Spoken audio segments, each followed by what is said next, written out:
ഒരു കാര്യത്തെ പറ്റിയിട്ട് പേടിക്കേണ്ട ഒരു എലമെന്റ് ഒരു കാര്യത്തിലുണ്ടെങ്കിൽ അതിനെപ്പറ്റി പേടിക്കുന്നുണ്ടോ കുഴപ്പം? ഇപ്പോൾ ഒരാൾ എന്തുകൊണ്ടാണ് ഒരു വാഹനം ഡ്രൈവ് ചെയ്തിട്ട് ഒരു കൊക്കയിലേക്ക് പോയിട്ട് വിടാത്തത്? അയാൾ ആ കൊക്കയിലേക്ക് വീഴാന്നുള്ളൊരു കാര്യത്തിനെ പറ്റി അയാൾക്ക് പേടിയുണ്ടായില്ല. മരിക്കും, അപകടം പറ്റും, വേദനിക്കും. അത് റിയാലിറ്റിയാണ്. ആ റിയാലിറ്റിയെ പറ്റി അയാൾക്ക് അറിവുണ്ട്.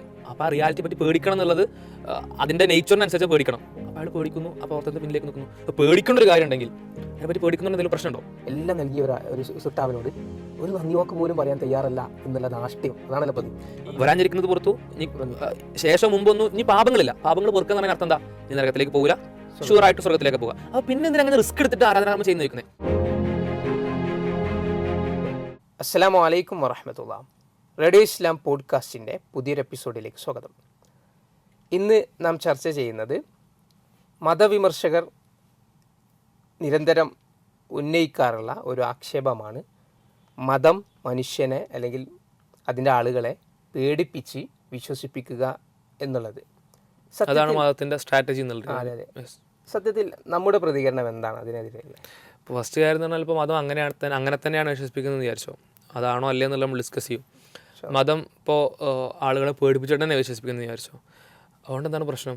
ഇപ്പോൾ ഒരു കാര്യത്തെ പറ്റിയിട്ട് പേടിക്കേണ്ട ഒരു എലമെൻ്റ് ഒരു കാര്യത്തിലുണ്ടെങ്കിൽ അതിനെപ്പറ്റി പേടിക്കുന്നതുകൊണ്ട് എന്താ കുഴപ്പം? ഇപ്പോൾ ഒരാൾ എന്തുകൊണ്ടാണ് ഒരു വാഹനം ഡ്രൈവ് ചെയ്തിട്ട് ഒരു കൊക്കയിലേക്ക് പോയിട്ട് വീഴാത്തത്? അയാൾ ആ കൊക്കയിലേക്ക് വീഴാന്നുള്ളൊരു കാര്യത്തിനെ പറ്റി അയാൾക്ക് പേടിയുണ്ടായിട്ടുള്ളതുകൊണ്ട് മരിക്കും, അപകടം പറ്റും, വേദനിക്കും. അത് റിയാലിറ്റിയാണ്. ആ റിയാലിറ്റിയെ പറ്റി അയാൾക്ക് അറിവുണ്ട്. അപ്പോൾ ആ റിയാലിറ്റിയെ പറ്റി പേടിക്കണം എന്നുള്ളത് അതിൻ്റെ നേച്ചറിനനുസരിച്ച് പേടിക്കണം. അപ്പോൾ അയാൾ പേടിക്കുന്നു, അപ്പോൾ ഓർത്തത്തെ പിന്നിലേക്ക് നിൽക്കുന്നു. പേടിക്കേണ്ട ഒരു കാര്യം ഉണ്ടെങ്കിൽ അതിനെപ്പറ്റി പേടിക്കുന്നുണ്ട് എന്തെങ്കിലും പ്രശ്നമുണ്ടോ? ഇല്ല. എന്നാൽ മതം എന്താ പറയുക, പേടിപ്പിക്കുക മാത്രമാണോ ചെയ്യുന്നത്? ഒരിക്കലുമല്ല. അപ്പോൾ മതം നന്മ ചെയ്യാനുള്ള പ്രേരണയായിട്ട് അല്ലെങ്കിൽ മതത്തിൽ വിശ്വസിക്കാനുള്ള പ്രേരണയായിട്ട് ഈ നരകം, എന്തുകൊണ്ട് നിങ്ങൾ മതത്തിൽ വിശ്വസിക്കണം, നരകത്തിൽ നിന്ന് മുക്തരാവാൻ, നരകത്തിൽ നിന്ന് രക്ഷപ്പെടാൻ മതം അങ്ങനെ പറയുന്ന ഭാഗങ്ങളുണ്ട്. പക്ഷെ അത് മാത്രമല്ല പറയുന്നത്. മതത്തിനെ സംബന്ധിച്ച് ഒരുപാട് കൺസേൺസ് അല്ലെങ്കിൽ മതവിശ്വാസികളെ സംബന്ധിച്ച് മതത്തിൽ വിശ്വസിക്കാൻ നരകത്തിൽ നിന്ന് രക്ഷപ്പെടുക എന്നുള്ള കൺസേൺ ഉണ്ട്. അതല്ലാത്തൊരുപാട് കൺസേൺസും ഉണ്ട് എന്നുള്ളതാണ്. നമുക്ക് ഒരുപാട് ഹദീസുകൾ ശരിക്കും അത് കാണാൻ കഴിയും. പ്രധാനപ്പെട്ട 3 നമുക്ക് കാണാവുന്നതാണ് അല്ലേ? ഒന്ന്, സ്വർഗത്തിന് വേണ്ടിയുള്ള പ്രവർത്തനം, നരകത്തിൽ നിന്നുള്ള മോക്ഷം, അതോടൊപ്പം അള്ളാഹുവിൻ്റെ തൃപ്തി അല്ലെങ്കിൽ അവന് നന്ദി ചെയ്യുക എന്നുള്ളത്.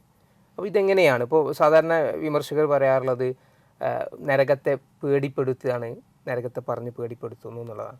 അതിനപ്പുറത്ത് സ്വർഗം എന്നൊരു സന്തോഷ വാർത്തയെക്കുറിച്ച് അവർ പറയാറില്ല. അതെ അതെ. ഇപ്പോൾ പ്രവാചകന്മാരെ നിയോഗിച്ചത് ബഷീർ. ചില സമയത്ത് അവർ ഇപ്പോൾ നരകത്തെ പറ്റി പേടിപ്പിക്കുന്നു എന്ന് പറയുമ്പോൾ സ്വർഗത്തെ പറ്റി പറയാറില്ല.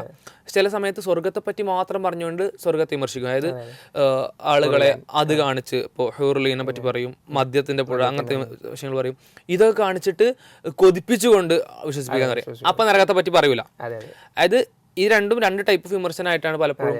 പ്രവാചകൻ നിയോഗിച്ചത് എന്തിനാന്ന് പറയുന്നിടത്ത് ബഷീറം വനദീറാന്ന് പറയും. ആദ്യം സ്വർഗം കൊണ്ട് സന്തോഷ വാർത്ത അറിയിക്കുന്നവൻ, അതുപോലെ നരകത്തെക്കുറിച്ച് മുന്നറിയിപ്പ് നൽകുന്നത്. ഇത് രണ്ടും ചേരുകയാണ് അല്ലേ? അവ ചേരുമ്പോഴാണ് നമ്മൾ പറയുന്ന നമ്മുടെ പ്രവർത്തനങ്ങളെ മാറ്റാൻ നമുക്ക് സാധിക്കുക എന്നത്. ഇപ്പോൾ മതം മനുഷ്യനെ നന്നാക്കുന്നത് എങ്ങനെയാണെന്ന് വെച്ചാൽ ഈ രണ്ടും പറഞ്ഞുകൊണ്ട് തന്നെയാണ്. അപ്പോൾ അത് കൃത്യമായിട്ട് അത് ഉൾക്കൊള്ളുക എന്നത്. രണ്ടും ഒന്നിച്ച പറയണം, രണ്ടും വേറെ വേറെ പറയാതെ. ഇപ്പോൾ വിമർശനങ്ങളിൽ ഇത് ചില ഇസ്ലാമിക പണ്ഡിതന്മാരുടെ അടുത്ത് ഈ പ്രശ്നം വരും കേട്ടോ. ചിലപ്പോൾ ചില അങ്ങനത്തെ കാര്യങ്ങൾ കേൾക്കുന്ന ആളുകൾക്കാണ് ചിലപ്പോൾ ഈ വിമർശനം പെട്ടെന്ന് അവരതിൽ സ്റ്റക്കായി പോകും. ചിലപ്പോൾ ചില ഇസ്ലാമിക പ്രഭാഷകർ എന്ന് പറഞ്ഞാൽ ചില ആളുകൾ സ്വർഗത്തിൻ്റെ സുഖങ്ങളെ പറ്റി മാത്രം പറയുന്ന ആളുകളാണ്. ചില ആളുകൾ നരകത്തിലെ ശിക്ഷകളെ പറ്റി മാത്രം പറയുന്ന ആളുകളാണ്. ആ കൂട്ടരാണ് കൂടുതൽ കേട്ടോ. നരകം എന്നുള്ളത് മാത്രം വിഷയമാക്കുന്ന ആളുകൾ. ഖുർആൻ അങ്ങനെയല്ല പറഞ്ഞു. ഖുർആൻ സ്വർഗത്തെ പറ്റി പറഞ്ഞു, നരകത്തെ പറ്റി പറഞ്ഞു, അതെല്ലാം പറഞ്ഞു. ഇപ്പോൾ പ്രവാചകൻ്റെ ഒരു ഹദീസ് ഉണ്ടെന്ന് ഞാൻ മനസ്സിലാക്കുന്നത്.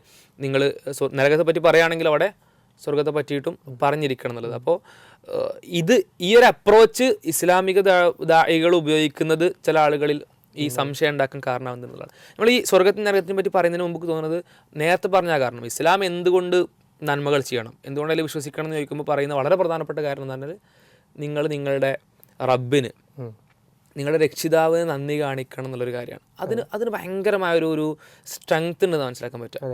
ഇപ്പോൾ പ്രവാചകൻ്റെ ജീവിതത്തിലെ കാര്യങ്ങളെടുത്ത് പരിശോധിക്കുമ്പോൾ സ്വർഗം നരകം എന്നുള്ളതിനേക്കാൾ പ്രധാനപ്പെട്ട ഒരു പരിഗണനയാണ് അള്ളാഹുവിന് നന്ദി കാണിക്കുക എന്നുള്ളത്. പ്രവാചകൻ്റെ ജീവിതത്തിൽ തന്നെ ആ ഒരു ഹദീസിൻ്റെ സന്ദർഭം നമുക്കറിയാം. ആ ഹദീസ് പിന്നെ അഫലാക്കൂനു അബ്ദുൻ ഷക്കൂർ. അവിടെ പിന്നെ എൻ്റെ മുൻ താങ്കളുടെ ആയിഷ റളിയല്ലാഹു അൻഹ ഭാര്യ പ്രവാചക പത്നി ചോദിക്കാണ്. പ്രവാചകൻ രാത്രി വളരെ പ്രയാസപ്പെട്ട് നിസ്കരിക്കുന്ന വേളയിലാണ് ആയിഷ റളിയല്ലാഹു അൻഹ ചോദിക്കുന്നത്, നിങ്ങൾ എന്തിനാ അങ്ങനെ ഇടങ്ങറായിട്ട് നിസ്കരിക്കുന്നേ? വരാനിരിക്കുന്നതും അല്ലെ കഴിഞ്ഞതും വരാനിരിക്കുന്നതുമായ പാപങ്ങൾ പൊറുക്കപ്പെട്ടിട്ടുണ്ട്, പിന്നെ എന്തിനാ അങ്ങനെ ചെയ്യുന്നത് ചോദിക്കുന്നത്. അപ്പോൾ പറയുന്ന മറുപടിയാണ് നേരത്തെ പറഞ്ഞത്, ഞാനൊരു നന്ദിയുള്ള അടിമയാകേണ്ടതില്ലേ. അതാ മൊത്തത്തിൽ ആ സംഭവം നടത്തുക അല്ലേ. അത് പ്രവാചകൻ ഒരു നന്മ ചെയ്യുന്നു, അല്ലെങ്കിൽ പ്രവാചകൻ ഇസ്ലാമിലുള്ള ഒരു പ്രധാനപ്പെട്ട പ്രവർത്തനം ആരാധന ചെയ്യുന്നു. ആയിഷ റളിയല്ലാഹു അൻഹ ചോദിക്കണം, നിങ്ങൾ എന്തിനാണ് ചെയ്യുന്നത്? ആയിഷ റളിയല്ലാഹു അൻഹയുടെ കൺസേൺ എന്താ? സ്വർഗത്തിനും നരകത്തിനും വേണ്ടി മാത്രമാണ്. അതായത് ഇസ്ലാമിനെ പറ്റി എഡ്യൂക്കേറ്റഡ് ആയിക്കൊണ്ടിരിക്കുകയാണല്ലോ സഹായിമാർ. അപ്പോൾ ഓരോ സമയത്തും സഹായിമാരുടെ ധാരണയിൽ പ്രശ്നങ്ങൾ ഉണ്ടാവും, പ്രവാചകൻ തിരുത്തി കൊടുക്കും. അപ്പോൾ ആയിഷ റളിയല്ലാഹു അൻഹയുടെ കൺസേൺ എന്ന് പറഞ്ഞാൽ സ്വർഗത്തിനും നരകത്തിനും വേണ്ടിയിട്ടാണല്ലോ പ്രവർത്തിക്കേണ്ടത്. അപ്പോൾ നിങ്ങളെ പാപങ്ങളൊക്കെ പുറത്തു, വരാനിരിക്കുന്നത് പുറത്തു, ഇനി ശേഷം മുമ്പൊന്നും ഇനി പാപങ്ങളില്ല. പാപങ്ങൾ പൊറുക്കുക എന്ന് പറഞ്ഞാൽ അർത്ഥം എന്താ? ഇനി നരകത്തിലേക്ക് പോകില്ല, ഷുവറായിട്ടും സ്വർഗത്തിലേക്ക് പോവുക. അപ്പോൾ പിന്നെ എന്തിനാ അങ്ങനെ റിസ്ക് എടുത്തിട്ട് ആരാധനാകർമ്മം ചെയ്യുന്ന ചോദിക്കുന്നത്? അപ്പോൾ പ്രവാചകൻ പറഞ്ഞു കൊടുക്കുകയാണ്, സ്വർഗം നരകം നല്ലൊരു പ്രവാചകൻ എന്ന് പറയുന്ന അഷ്റഫുൽ ഖൽഖ്, ഏറ്റവും ഉന്നതനായ സൃഷ്ടിയുടെ കൺസിഡറേഷൻ എന്ന് പറഞ്ഞാൽ എന്തല്ല? സ്വർഗോ നരകോ അല്ല, നേരെ മറിച്ച് എന്താണ്? അഫലാക്കൂനു അബ്ദൻ ഷക്കൂറ, എന്നൊരു നന്ദിയുള്ള അടിമയാവേണ്ടത് എന്നുള്ളതാണ്. ആ ഏറ്റവും നമുക്ക് ലഖദ് കാന ലക്കും ഫി റസൂലില്ലാഹി ഉസ്വത്തുൻ ഹസന, നിങ്ങൾക്ക് ഏറ്റവും ഉത്തമമായ മാതൃക പ്രവാചകനുണ്ടെന്ന് പടച്ചോൻ പറഞ്ഞു. അപ്പോൾ നമുക്ക് ഏറ്റവും ഉത്തമമായ മാതൃകയായിട്ട് പടച്ചോൻ പഠിപ്പിച്ച ആ പ്രവാചകന്റെ കൺസിഡറേഷൻ എന്താണ്? നന്ദിയുള്ള ദൈവത്തിന് നന്ദിയുള്ള അടിമയാവുക എന്നുള്ളതാണ്. അപ്പോൾ ഇത്രയും അനുഗ്രഹങ്ങൾ നമുക്ക് നൽകിയ ആ പടച്ചോന് നമ്മൾ നന്ദി കാണിക്കണ്ടേ എന്നുള്ള ചോദ്യം, അതാണ് ഇസ്ലാമിന്റെ ബേസിക് ക്വസ്റ്റ്യൻ. മനുഷ്യന് നമ്മൾ തമ്മിൽ ഒരാൾ സഹായിക്കുകയാണെങ്കിൽ അല്ലെ, അയാൾക്ക് ഒരു നന്ദി വാക്ക് പോലും പറയാൻ തയ്യാറാത്ത ഒരാളെ നമ്മളെങ്ങനെ കാണുക അല്ലെ? നന്ദില്ലാത്ത എന്നുള്ളൊരു പ്രയോഗം ഉണ്ടല്ലോ. അതെ അതെ, ഖുർആനിൽ ഇപ്പം നമ്മൾ കുഫർ അല്ലെങ്കിൽ സത്യനിഷേധം പറയുന്ന പ്രവണത അതാണല്ലോ. എല്ലാം നൽകിയ ഒരു സൃഷ്ടാവിനോട് ഒരു നന്ദി വാക്ക് പോലും പറയാൻ തയ്യാറല്ല എന്നുള്ള ധാഷ്ട്യം, അതാണല്ലോ അപ്പോൾ അത്. ഈ ഇപ്പോൾ ഇന്ന ശിർക്കൽ ദുൽമിന് ആദ്യം എന്ന് പറയുന്നുള്ളൂ, ശിർക്കാണ് ഏറ്റവും വമ്പിച്ച പാപം എന്നുള്ളത്. ചില ആൾക്കാർ ചോദിക്കും, ഈ കൊലപാതകത്തെക്കാളും ബലാത്സംഗം കൊലപാതകം എന്നൊക്കെ പറയുമ്പോൾ വൻപാപങ്ങളാണ്. പക്ഷേ അത് കേൾക്കുമ്പോൾ നമുക്ക് ഭയങ്കരമായിട്ടുള്ള തോന്നൽ, പ്രയാസം ഉണ്ടാവും. മനുഷ്യനാണല്ലോ. വൻപാപങ്ങൾ ഇസ്ലാം ഉൾപ്പെടുത്തും ചെയ്തിട്ടുണ്ട്, വലിയ പാപമാണ് ഇസ്ലാം തന്നെ പറഞ്ഞിട്ടുണ്ട്. പക്ഷെ അതിനേക്കാൾ മുകളിൽ ശിർക്കിനെ വെക്കണോ എന്നൊരു സംശയം ആൾക്കാർ ചോദിക്കാറുണ്ട്. പക്ഷെ അതിൻ്റെ ഒരു ഡെപ്തിൽ ഒന്ന് അതിനെ മനസ്സിലാക്കുക. ഇപ്പോൾ കൊലപാതകം എന്ന് പറഞ്ഞാൽ ശിർക്ക്, ബലാത്സംഗം എന്നൊക്കെ പറഞ്ഞാൽ എന്താണ്? ഞാനും ഒരു മനുഷ്യനും തമ്മിലുള്ള പ്രശ്നമാണ്. ഞാൻ മനുഷ്യനോട് ചെയ്ത അക്രമമാണ്, പ്രശ്നം തന്നെയാണ്, വലിയ ശിക്ഷ ഉണ്ട്. തദ്ഖുലുൽ ജന്ന എന്നൊക്കെ പറഞ്ഞിട്ട് ചില സ്ഥലങ്ങളിലൊക്കെ അത് പറഞ്ഞിട്ടുണ്ട്. അപ്പോൾ വലിയ പ്രശ്നമാണ്. പക്ഷെ അവിടെ ഞാൻ ആരോടാ തിന്മ ചെയ്യുന്നത്? എനിക്ക് വലിയ കമ്മിറ്റ്മെൻ്റ് ഒന്നും ഇല്ലാത്ത, എനിക്ക് കുറച്ച് കാര്യങ്ങളൊക്കെ സഹായം ചെയ്തു തന്ന, എന്നാൽ എൻ്റെ സഹജീവിയാണ്, അത് ഞാനും അയാൾ തമ്മിലുള്ള ബന്ധമല്ല എന്നല്ല. പക്ഷെ എന്ന് വെച്ചാൽ അക്രമം ചെയ്യാൻ പറ്റുന്നല്ല, അക്രമം ചെയ്താൽ വലിയ ശിക്ഷ ഉണ്ട്. പക്ഷേ അതേപോലെയല്ല ഞാൻ പടച്ചോനോട് അക്രമം ചെയ്യാന്ന് പറഞ്ഞാൽ. റബ്ബാണ്, എല്ലാം നൽകിയവനാണ്, ജീവൻ നൽകി, എന്നെ ജനിപ്പിച്ചു, ഒരുപാട് ഒരുപാട് ഒരുപാട് ഒരുപാട് അനുഗ്രഹങ്ങൾ. നിങ്ങൾ വൈൻ തഅദ്ദു നിഅമത്തല്ലാഹി ലാ തുഹ്സുഹ, നിങ്ങൾ എണ്ണാൻ ശ്രമിക്കുകയാണെങ്കിൽ നിങ്ങൾക്ക് എണ്ണി തിട്ടപ്പെടുത്താൻ കഴിയില്ല എന്നുള്ളതാണ്. അപ്പോൾ നമ്മൾ സിമ്പിളായിട്ട് പറയാറുണ്ട്, നമ്മുടെ ശരീരത്തിലെ കോശങ്ങൾ എണ്ണാൻ ശ്രമിച്ചാൽ എണ്ണി തീരണമെങ്കിൽ 11 ലക്ഷം വർഷം എടുക്കുന്നതാണ്. പടച്ചോൻ പറഞ്ഞ വൈൻ തഅദ്ദു നിഅമത്തല്ലാഹി ലാ തുഹ്സുഹ എന്നുള്ള കാര്യത്തിൻ്റെ ശരിക്കും പ്രാക്ടിക്കൽ ആപ്ലിക്കേഷനാണ്. നിങ്ങളുടെ ശരീരത്തിലെ കോശങ്ങൾ മാത്രം ഒന്ന് എണ്ണി നോക്കി, നിങ്ങളെ ആയുസുള്ളത് 60, 70, 80 കൊല്ലാണ്. ഇത് 11 ലക്ഷം കൊല്ലം എടുക്കും എണ്ണി തിട്ടപ്പെടുത്താൻ. അപ്പോൾ അത്രയും അനുഗ്രഹങ്ങൾ നൽകിയ പടച്ചോൻ, ആ പടച്ചോനോട് അക്രമം ചെയ്യുന്നത് എന്താ ചെയ്യുന്നത് അറിയോ? അവന് മാത്രമുള്ള കാര്യം അവനോടൊരു നിലക്കും ചേർത്ത് വെക്കാൻ പറ്റാത്തവർക്ക്, നിസാരമായിട്ടുള്ള ആളുകൾക്ക് അതേപോലത്തെ ക്വാളിറ്റീസ് കൊടുക്കുക. നിസാരമായിട്ടുള്ള ആളുകൾക്കാവാം, പ്രകൃതിക്കാവാം. പടച്ചോൻ്റെ ക്വാളിറ്റികൾ പ്രകൃതിക്ക് കൊടുക്കുന്ന ആൾക്കാരുണ്ട് കേട്ടോ, പ്രപഞ്ചത്തിന് കൊടുക്കുന്ന ആൾക്കാരുണ്ട്, സ്വന്തത്തിന് കൊടുക്കുന്ന ആൾക്കാരുണ്ട്, ഞാൻ തന്നെയാണ് ദൈവം എന്ന് പറയുന്ന ആൾക്കാരുണ്ട്. ഇതൊക്കെ പ്രശ്നമാണ്. കാരണം ഇത്ര അനുഗ്രഹം നൽകിയ പടച്ചോൻ, ആ പടച്ചോന് കൊടുക്കേണ്ട കാര്യങ്ങൾ വേറൊരാൾ കൊടുക്കുക എന്ന് പറഞ്ഞാൽ വലിയ അക്രമമാണ്. മനുഷ്യന്മാരോട് ചെയ്യുന്ന അക്രമം പോലെയല്ല, അതിനേക്കാൾ വലുതാണ്. ഏറ്റവും ആദ്യം എണ്ണിയതല്ലേ? യെസ്, ഏറ്റവും വലിയ പാവമായിട്ട് എണ്ണിയതും ഏറ്റവും വലിയ അക്രമമാണ് എന്ന് പറഞ്ഞത്. അപ്പോൾ ഈ പടച്ചോന് നന്ദി കാണിക്കുക എന്നുള്ളതാണ് ഇസ്ലാം പഠിപ്പിക്കുന്ന ഏറ്റവും ഉന്നതമായ തലം എന്നുള്ളത്. അപ്പോൾ അങ്ങനെ ചെയ്യാണ് മനുഷ്യന്മാർ വേണ്ടത്. പ്രവാചകൻ പഠിപ്പിക്കുന്നത് അങ്ങനെയാണ്, നിങ്ങൾ അങ്ങനെ ശുക്ർ ചെയ്യുന്ന, നന്ദി ചെയ്യുന്ന ആളുകളായി മാറണം. അങ്ങനെ ചെയ്യുന്നവർക്ക് എന്ത് എന്നുള്ളതാണ് പിന്നെ അടുത്ത ചോദ്യം അല്ലേ? അങ്ങനെ ചെയ്താൽ എന്ത് കിട്ടും? സ്വർഗം കിട്ടും. അതേപോലെ തന്നെ അങ്ങനെ ചെയ്തിട്ടില്ലെങ്കിൽ, അല്ലെങ്കിൽ അതിനെ പരിഗണിച്ചിട്ടില്ലെങ്കിൽ, പടച്ചോനെ പരിഗണിച്ചിട്ടില്ലെങ്കിൽ, പടച്ചോൻ പറയുന്ന കാര്യങ്ങൾ പരിഗണിച്ചിട്ടില്ലെങ്കിൽ നരകം കിട്ടുന്നതാണ്. ഇനി നരകവും സ്വർഗം ഇന്റൻഷൻ ആയിക്കൊണ്ട്, അതുപോലെ നരകത്തിനെയും സ്വർഗത്തിനെയും ലക്ഷ്യം വെച്ചുകൊണ്ട് പ്രവർത്തിക്കാം. അങ്ങനെ പ്രവർത്തിക്കാൻ പറയുന്നത്. ഇപ്പോൾ ചില ആൾക്കാർക്ക് നമ്മോട് ചോദിക്കാറുണ്ട്, ഓക്കെ പടച്ചോൻ നന്മ ചെയ്യാൻ വേണ്ടി ഞാൻ എത്ര പ്രവർത്തനങ്ങൾ ചെയ്യാൻ തയ്യാറാണ്, പക്ഷെ സ്വർഗത്തിന് വേണ്ടി പ്രവർത്തനം ചെയ്യാൻ അതായത് നമ്മളൊരു ബാഡ് ക്വാളിറ്റി അല്ലേ? സ്വർഗത്തിൽ സുഖങ്ങൾ കിട്ടാൻ വേണ്ടി നന്മ ചെയ്യുക, നരകത്തിലെ പ്രയാസങ്ങൾ ഒഴിവാൻ വേണ്ടി ഒരു സ്വാർത്ഥത. നല്ല ചില തരത്തിലുള്ള മനുഷ്യന്മാർ പല തരത്തിലാണല്ലോ. ചില എന്താ പറയുക, വളരെ ഒരു ശുദ്ധ മനസ്സുള്ള ആൾക്കാരാണ് ചിലപ്പോൾ അങ്ങനെ ചോദിക്കുക, അതൊക്കെ ഒരു മോശമല്ലേ, നരകത്തിൽ നിന്ന് രക്ഷപ്പെടാൻ വേണ്ടിയിട്ടും സ്വർഗം കിട്ടാൻ വേണ്ടിയിട്ടൊക്കെ നന്മ ചെയ്യാൻ മോശമല്ലേ, ഈ പടച്ചോന് നന്ദി കാണിക്കാൻ വേണ്ടിയാണ് നന്മ ചെയ്യുക എന്നുള്ളത്. ഒരു നല്ല മനസ്സിൻ്റെ ഉടമകളാണ് അവരങ്ങനെ തന്നെ നന്മ ചെയ്യണം. പക്ഷെ അത് മറ്റേത് മോശമാണെന്ന് നമുക്ക് പറയാൻ പറ്റൂല. ഇപ്പം നിരീശ്വരവാദികളുടെ വിമർശനത്തെ പറ്റിയല്ല നമ്മൾ പറയുന്നത്, അത് നമ്മൾ അത്രേ കൺസിഡർ ചെയ്യുന്നുള്ളൂ. നമ്മൾ സ്റ്റാർട്ടിങ് പറഞ്ഞല്ലോ അങ്ങനെ ചെയ്താൽ അപ്പോൾ എന്താ പ്രശ്നം എന്നുള്ള കാര്യം. ഇനി അതിനെ കൂടെ കൺസിഡർ ചെയ്തുകൊണ്ട് നമ്മൾ ഇതിനെ വിശദീകരിക്കുകയാണെങ്കിൽ, ഇങ്ങനെ നന്മ ചെയ്യുന്ന ആളുകളല്ലേ നമ്മുടെ ഇടയിൽ ഒരു വിഭാഗം ആളുകൾ. ഇപ്പോൾ സ്വർഗത്തിനും നരകത്തിനും വേണ്ടിയിട്ട് അത് അവരുടെ ക്വാളിറ്റി അങ്ങനെയല്ലേ. മനുഷ്യന്മാരുടെ ഇടയിൽ ഉണ്ടാകുന്നൊരു പ്രകൃതമാണല്ലോ അത്. അതിനെ പടച്ചോൻ പരിഗണിക്കുന്നു എന്നുള്ളത്. ഇപ്പോൾ പടച്ചോന് വേണമെങ്കിൽ എന്ത് ചെയ്യാം, സ്വർഗത്തിനും നരകത്തിനെ പറ്റി ഒന്നും പറയാതിരിക്കാം. ഇങ്ങോട്ട് വെറുതെ പറയാം, ഞാനാണ് നിങ്ങളെ സൃഷ്ടിച്ചവൻ, നമുക്ക് തെളിവുകളൊക്കെ തന്നിട്ട് പരലോകത്തെ പറ്റി മെൻഷൻ ചെയ്യാതെ പറഞ്ഞു നിങ്ങൾ എന്നെ ആരാധിക്കണം. നിങ്ങളിപ്പോൾ നന്ദി ചെയ്യണം എന്ന് പറഞ്ഞാലും നമ്മൾ ചെയ്യണം. നമുക്ക് പ്രതിഫലം നൽകിയില്ലെങ്കിലും ശിക്ഷിച്ചില്ലെങ്കിലും നമ്മൾ ബാധ്യസ്ഥനാണ്. സൃഷ്ടികൾ എന്ന നിലയിൽ ആ സൃഷ്ടാവിന് എത്രയും അനുഗ്രഹങ്ങൾക്ക് നന്ദി ചെയ്യേണ്ടതാണ്. പരലോകം ഇല്ലെങ്കിലും സ്വർഗ്ഗമില്ലെങ്കിലും നരകമില്ലെങ്കിലും ഒക്കെ പടച്ചോൻ പറഞ്ഞിട്ടുണ്ടെങ്കിൽ പടച്ചോന് ചെയ്യണം, നന്ദി ചെയ്യണം, ആരാധിക്കണം ഒക്കെ അതുപോലെ. സംവിധാനം അല്ലാഹ് ഒരുക്കി വെച്ചതിന് വേറെ യുക്തികൾ ഉണ്ടാവും, കുറച്ചൊക്കെ നമുക്ക് മനസ്സിലാവും, ചിലത് മനസ്സിലാകില്ല. പരലോകം എന്തിന് എന്നുള്ള കാര്യത്തിന് ഒരുപാട് ഇതടക്കമുള്ള ഒരുപാട് കാര്യങ്ങൾ ഉണ്ടാവാം. പക്ഷെ പടച്ചോൻ അങ്ങനെ ചെയ്തില്ല. പടച്ചോൻ എന്ത് ചെയ്തു, പടച്ചോൻ ഇപ്പോൾ ഇങ്ങനെ പടച്ചോന് നന്ദി ചെയ്യാൻ അതിവായ ആഗ്രഹമുള്ള ഒരുപാട് ആളുകളുണ്ടാവും. അതല്ലാത്ത ആളുകളെ കൂടെ പടച്ചോൻ കൺസിഡർ ചെയ്യുന്നതാണ്. അല്ലെങ്കിൽ പടച്ചോനാണ് നമ്മളെ സൃഷ്ടിച്ചത്, പടച്ചോൻ അറിയാം നമ്മളെ പ്രത്യേകത എന്താണ്, പ്രകൃതി എന്താണെന്നുള്ളത്. അപ്പോൾ ചില ആളുകൾക്ക് സുഖങ്ങൾ കിട്ടാൻ ഭയങ്കരമായ ആഗ്രഹം, ഇവിടെ ഒന്നും ലഭിക്കാത്ത ആളുകൾക്ക് സ്വാഭാവികമായിട്ടും കൂടുതൽ കിട്ടാൻ ലഭിക്കാൻ കുറച്ചും കൂടി അധികം ആഗ്രഹം. ദാരിദ്ര്യം ഉണ്ടെങ്കിൽ സ്വാഭാവികമായിട്ട് പണം ലഭിക്കാൻ അല്ലെങ്കിൽ സൗകര്യങ്ങൾ ലഭിക്കാനൊക്കെ ആഗ്രഹം ഉണ്ടാവും. അപ്പോൾ ആഗ്രഹങ്ങൾ ചിലപ്പോൾ ഈ ജീവിതകാലത്ത് തീരെ പൂർത്തീകരിക്കാൻ പറ്റാത്ത ആളുകളുണ്ടാവും. അപ്പോൾ അവർ നന്മ ചെയ്താൽ അല്ലേ അവർക്ക് എന്തെങ്കിലും കൊടുക്കണ്ടേ. അതേപോലെ നേരെ തിരിച്ചും ഈ പ്രയാസങ്ങളോട് ഭയങ്കരമായ പേടിയുള്ള, പ്രയാസങ്ങളെ തീരെ ഒഴിവാക്കാൻ ആഗ്രഹിക്കുന്ന ആളുകളുണ്ടാവും. ഇങ്ങനത്തെ ആഗ്രഹങ്ങളെ ഇപ്പോൾ നന്ദി കാണിക്കാൻ ആഗ്രഹിക്കുന്ന ആൾക്കാർക്കും ഈ ആഗ്രഹങ്ങൾ ഉണ്ടാവില്ല എന്നല്ല കേട്ടോ. ഇതൊക്കെ ഒരു ഗ്രാഫ് പോലെ അങ്ങനെ ചിലവർക്ക് ചിലത് കൂടും, ചിലത് കുറയും, ചിലർക്ക് എല്ലാം ഉണ്ടാവും, ഒരേപോലെ ഉണ്ടാവും. അപ്പോൾ പല പ്രകൃതങ്ങളിലാണ് മനുഷ്യന്മാരുള്ളത്. ഈ പ്രകൃതങ്ങളെ പടച്ചോൻ ബഹുമാനിക്കുകയാണ്. അല്ലെങ്കിൽ ലഖദ് കറംനാ ബനിയാദ് എന്ന് പറയുന്നുണ്ടല്ലോ.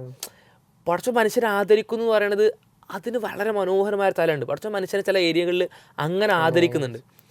അതുകൊണ്ടാണ് സ്വർഗത്തിനും നരകത്തിനും നമുക്ക് പടച്ചോൻ ഓഫർ ചെയ്തതായിട്ട് കാണാൻ കഴിയുക. ഇത് നമുക്കൊരു റിയൽ ലൈഫ് എക്സാമ്പിൾ എടുത്താൽ, ഇപ്പോൾ ഒരു ക്ലാസ് റൂം എടുക്കുക. ഇപ്പോൾ ക്ലാസ് റൂം കൺസിഡർ ചെയ്യുകയാണെങ്കിൽ ഒരു ടീച്ചർ ഒരു ഹോംവർക്ക് കൊടുത്തു. ഹോംവർക്ക് കൊടുത്തിട്ട് പറഞ്ഞു നാളെ ചെയ്തു തരണം എന്ന് പറഞ്ഞു. ടീച്ചർ വളരെ സോഫ്റ്റായിട്ട് പറഞ്ഞു. സ്വാഭാവികമായിട്ടും കുറച്ച് കുട്ടികൾ നാളെ ചെയ്തു വരും. ആ കുട്ടികൾ എന്തുകൊണ്ടാണ് ചെയ്തു വരുന്നത്, ടീച്ചർ പറഞ്ഞല്ലേ, ടീച്ചർ ഞങ്ങൾക്ക് ഒരുപാട് കാര്യങ്ങൾ പഠിപ്പിച്ചിരുന്നതാണ്, ടീച്ചർ നല്ല ഞങ്ങളോട് സ്നേഹമുള്ള ആളാണ്, അപ്പോൾ അതുകൊണ്ട് എന്ത് ചെയ്യണം, ഹോംവർക്ക് ചെയ്തു തരണം. കുറച്ച് ആൾക്കാർ ചെയ്തു വന്നു, കുറച്ച് ആൾക്കാർ ചെയ്തു വന്നില്ല. പിടിച്ചിട്ട് പിറ്റേ ദിവസം കുറച്ച് മിഠായി ഓഫർ ചെയ്യാണ്. ഹോംവർക്ക് ചെയ്ത ആൾക്കാർക്ക്, നാളെ ചെയ്ത ആൾക്കാർക്ക്, ഇന്ന് ചെയ്തവർക്ക് മിഠായി കൊടുത്തു, ഇനി നാളെ ചെയ്ത ആൾക്കാർക്ക് മിഠായി തരും എന്ന് പറയാണ്. അപ്പോൾ നാളെ സ്വാഭാവികമായിട്ടും കുറേ ആൾക്കാർ മിഠായിക്ക് വേണ്ടി എന്ത് ചെയ്യും, ചെയ്തു വരും. അവർക്ക് ടീച്ചറുടെ സ്നേഹമല്ല എന്നല്ല, അവർക്ക് പക്ഷേ സ്നേഹവും പ്ലസ് ഒരു റീഇൻഫോഴ്സ്മെന്റ് കൂടി കൊടുത്താൽ, ഒരു റിവാർഡും കൂടി കൊടുത്താൽ അവർക്ക് കുറച്ചും കൂടി ആവേശമാവും. അപ്പോൾ ആവേശം കൊണ്ട് അവർ ചെയ്തു വന്നു. കുറച്ച് ആൾക്കാർ പിന്നെയും ചെയ്യാത്ത കണ്ടിട്ടുണ്ടാവും. അപ്പോൾ അവരോട് ടീച്ചർ ചിലപ്പോൾ അവർ ഹോംവർക്ക് ചെയ്യുന്ന ടീച്ചർ ആഗ്രഹം, കാരണം ഹോംവർക്ക് ചെയ്താലേ കുട്ടികൾ പഠിക്കുള്ളൂ. നല്ല ഇന്റൻഷനാണ്. നമ്മൾ ഒരിക്കലും അവിടെ എന്ത് ചെയ്യാൻ പാടില്ല, ടീച്ചറെ കുറ്റപ്പെടുത്തിയിട്ട് കാര്യമില്ലല്ലോ. ആ കുട്ടികളാണ് അതിൽ കുറ്റക്കാർ. ഇപ്പം ദൈവം മനുഷ്യനോട് പറയുന്നതിൽ, അള്ളാഹു മനുഷ്യനോട് പറയുന്നതിൽ അള്ളാഹു അല്ല കുറ്റക്കാരൻ, നമ്മളാണ്. ഇവിടെ പ്രവർത്തനം ചെയ്യാത്ത കുട്ടികളാണ് കുറ്റക്കാരൻ. അതെ. അപ്പോൾ ആ കുട്ടികൾ ചെയ്യണം എന്നാണ് ടീച്ചർ ആഗ്രഹം. ടീച്ചർക്ക് നല്ല ആഗ്രഹം, കാരണം കുട്ടികൾ ഹോംവർക്ക് ചെയ്താലാണ് കുട്ടികൾ പഠിക്കുള്ളൂ. അപ്പോൾ അതിന് വേണ്ടി ടീച്ചർ അറിയണ ടീച്ചർ ആയതുകൊണ്ടാണ് അങ്ങനെ. കുട്ടികളെ പ്രകൃതി അറിയും. ഈ കുട്ടികൾക്ക് റിവാർഡാണ് വേണ്ടത്. ആ കുട്ടികൾ വെറുതെ പറഞ്ഞാൽ തന്നെ ചെയ്തു വരും. ഇനി മൂന്നാമത്തെ കുട്ടികൾക്ക് റിവാർഡ് കൊണ്ടും പോരാ, നന്ദിക്കും മീൻസ് അങ്ങനെ സ്നേഹത്തും കൊണ്ടും ചെയ്യൂല, റിവാർഡ് കിട്ടിയാലും ചെയ്യൂല. അപ്പോൾ ആ കുട്ടികളോട് ടീച്ചർ പറയാണ് നാളെ അത് ചെയ്യാതെ വന്നാൽ നിങ്ങൾക്ക് നല്ല അടി കിട്ടും, അല്ലെങ്കിൽ അടി കിട്ടുകയോ അടിയൊന്നും കൊടുക്കാൻ പറ്റുമല്ലോ. അപ്പോൾ ക്ലാസ്സിൽ നിന്ന് പുറത്താക്കുകയോ പാരൻസിനെ വിളിച്ച് മീൻസ് കുട്ടികൾക്ക് ഇഷ്ടമില്ലാത്ത എന്തോ ഒരു പണിഷ്മെന്റ് കൊടുക്കുക എന്നുള്ളതാണ്. അപ്പോൾ ഈ പണിഷ്മെന്റ് കൊടുക്കുമ്പോൾ സ്വാഭാവികമായിട്ട് എന്ത് ചെയ്യും, ബാക്കി കുട്ടികൾ കൂടി ചെയ്തു തരും. ഇവിടെ നമ്മൾ ശരിക്കും ആ വിശാലമായ ആസ്പെക്റ്റിൽ നിന്ന് മനസ്സിലാക്കുകയാണെങ്കിൽ ടീച്ചർ എന്തിനാ അത് പറയുന്നത്, ഈ പ്രകൃതം അറിയുന്ന ടീച്ചർ എന്തിനാ പറയുന്നത്, ഈ കുട്ടികൾ ഇത് ചെയ്യണം, കുട്ടികൾ ചെയ്തുകൊണ്ട് അവർക്കത് അച്ചീവ്ഡ് ആവണം എന്നുള്ള കാര്യമാണ്. അതിന് വേണ്ടിയിട്ട് കുട്ടികളെ പ്രകൃതത്തിനനുസരിച്ച് പല പല ഓപ്ഷൻസ് കൊടുക്കുകയാണ്. നിങ്ങൾക്ക് റിവാർഡ് തരാം, അതേപോലെ നിങ്ങൾക്ക് ചെയ്തില്ലെങ്കിൽ ശിക്ഷ തരും കേട്ടോ, ശിക്ഷ കൊടുക്കാൻ വേണ്ടിയിട്ടല്ല ശിക്ഷ കൊടുക്കുന്നു പറയുന്നത്. ശിക്ഷ കൊടുക്കലല്ല ടീച്ചർ ഉദ്ദേശം, ഇവരിത് ചെയ്യലാണ്. അതുപോലെ ശരിക്കും നമുക്ക് ഈ സ്വർഗത്തിനും നരകത്തിനെയും മനസ്സിലാക്കാം. ജീവിതം മൊത്തത്തിൽ അങ്ങനെ നമുക്ക് മനസ്സിലാക്കാൻ പറ്റും. കാരണം അള്ളാഹുവിനെ സംബന്ധിച്ച്, ഇപ്പോൾ ടീച്ചറെ സംബന്ധിച്ച് നമ്മൾ ചെയ്തത് കൊണ്ട്, അല്ലെങ്കിൽ അള്ളാഹുവിനെ, ഇപ്പോൾ നമ്മൾ സാധാരണ പറയാം അള്ളാഹിനെ വാഴ്ത്തുക, സ്തുതിക്കുക, അപ്പം അതിൽ അള്ളാഹുവിനൊന്നും സംഭവിക്കുന്നില്ല, മറിച്ച് നമുക്കാണ് അതിൽ ഗുണമുള്ളത്. അതേപോലെയാണ് ഈ പഠിക്കുന്ന കാര്യത്തിൽ. ഇപ്പോൾ കുട്ടികൾ അത് ചെയ്തുകൊണ്ട് ടീച്ചർക്ക് ഒരു ഗുണം, പഠിച്ചില്ലെങ്കിലും പഠിച്ചാലൊന്നും വലിയ മാറ്റമൊന്നും വരാനില്ല, ടീച്ചർക്ക് ഒന്നും ഇല്ല. ചില ടീച്ചർമാർ പറയാറുണ്ടല്ലേ, നിങ്ങൾ പഠിച്ച് ഞങ്ങൾക്കൊന്നും കിട്ടാല്ല, നിങ്ങൾക്കാണ് കിട്ടാനുള്ളത്. അപ്പം അതാണ് കൃത്യമായിട്ട് കുട്ടികൾ പഠിച്ചാൽ അവർക്ക് അതിന് പാരിതോഷികമായിട്ട് സമ്മാനമൊക്കെ കൊടുക്കുന്നു എന്നല്ലേ ഉള്ളൂ. അപ്പോൾ അള്ളാഹിനെ സംബന്ധിച്ച് നമ്മൾ ചെയ്യുന്ന ജീവിതത്തിൽ ചെയ്യുന്ന പ്രവർത്തനങ്ങൾ എന്ന് പറയുന്നത് നമുക്കുള്ള ഗുണമാണ് എന്നുള്ളത് ഇതുമായിട്ട് കമ്പയർ ചെയ്ത് നമുക്ക് ഒരുപാട് കാര്യങ്ങൾ മനസ്സിലാക്കാൻ കഴിയും ഈ കുട്ടികളെ ഇതുമായിട്ട് പറയുമ്പോൾ. ഈ ക്ലാസ് റൂം എക്സാം. അതേപോലെ നമ്മൾ ഇപ്പോൾ ആ വിമർശനം ഏകദേശം സോൾവ് ആണ്. എന്തുകൊണ്ട് ഇത് പറഞ്ഞു? കാരണം മനുഷ്യരുടെ പ്രകൃതം ഇതിനാഗ്രഹിക്കുന്ന ആളുകളുണ്ടാവും. പിന്നെ റിയാലിറ്റി ആണെങ്കിൽ പറയണല്ലോ. ഇപ്പോൾ പേടിക്കുന്ന ഒരു കാര്യം അവിടെ ഉണ്ടെങ്കിൽ പേടിക്കുന്നുള്ളതുകൊണ്ട് പറയാതിരിക്കാൻ പറ്റുമോ? പറയണല്ലോ. ഇനിയും ചെയ്യില്ലെങ്കിൽ, ഇപ്പോൾ നേരത്തെ പറഞ്ഞ കുട്ടികളുടെ എക്സാമ്പിൾ, ഇനിയും നിങ്ങൾ ചെയ്യുന്നില്ലെങ്കിൽ നിങ്ങൾക്ക് ശിക്ഷ ഉണ്ടാവും, നിങ്ങൾ ജീവിതത്തിൽ തോറ്റുപോകും എന്നൊക്കെ അധ്യാപകന് പറയാം. പറയണം, അധ്യാപകൻ കുട്ടികൾ ജീവിതത്തിൽ തോൽക്കുമെന്ന് പേടിപ്പിച്ചുകൊണ്ട് ഹോംവർക്ക് ചെയ്യിപ്പിക്കുന്നു.